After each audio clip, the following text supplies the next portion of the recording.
Welcome back at 7:45. Mayor LaToya Cantrell and her former bodyguard, Jeffrey Vappie, face an 18-count indictment. It accuses Cantrell and Vappie of conspiracy and wire fraud, and the mayor is accused of lying to a grand jury. Prosecutors say the alleged corruption, not their actual relationship, is what led to this indictment. Fox 8 legal analyst Joe Responti has been with us since this indictment came down Friday afternoon, kind of helping us understand all of the moving parts to this case. Joe, good morning. Thanks for being back with us.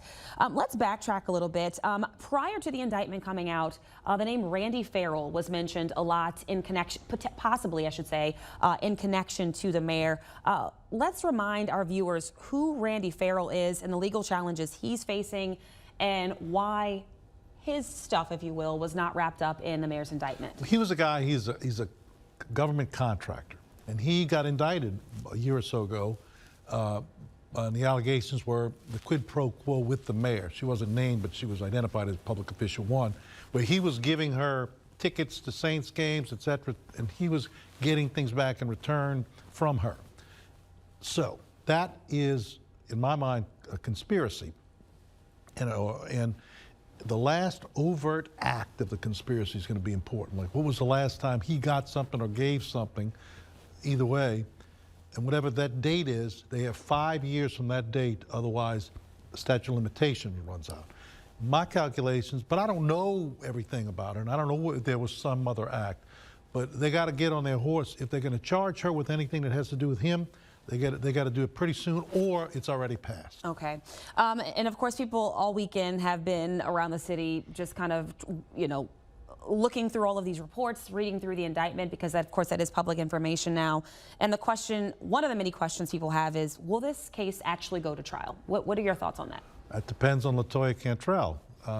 Through this whole thing, she's taken a, spit in the eye attitude, and she said, I want him back on my detail, and I'm going to continue to travel, and all those things indicate to me that she may very well decide to go to trial. But believe me, everybody's going to trial until they're not, and they're going to be people that are going to line up to get on Team USA to testify against her at that trial.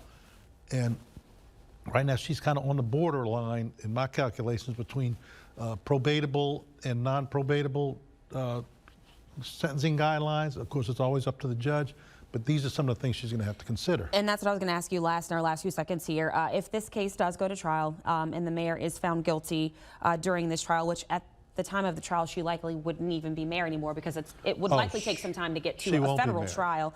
Right. What type of sentence could she be potentially looking at? Well, there's maximums, but don't worry about that stuff. The sentencing guidelines, and once again, this is just me doing it on the fly, that if she was convicted and the judge went with the sentencing guidelines, about a 2 or 3 year sentence is where she would land, because that's outside of the probatable. But if she says, I'm going to plead guilty, gets 2 to 3 points off for acceptance of responsibility, I'm getting in the weeds here, she could very well plead and get probation, and it would fit within the guidelines. But if she says no and goes to trial, then they start tacking on a couple of other things. And it's up to the judge at that. And it's up to the judge, but the guidelines would then land in that 2 to 3 year, and she could very well get a jail sentence for sure. All right, Joe, well, again, thank you for being with us to help us navigate this interesting world of federal charges. It's a lot to it, so we appreciate your time this morning, and as always. All righty. All right, time's now 7:49.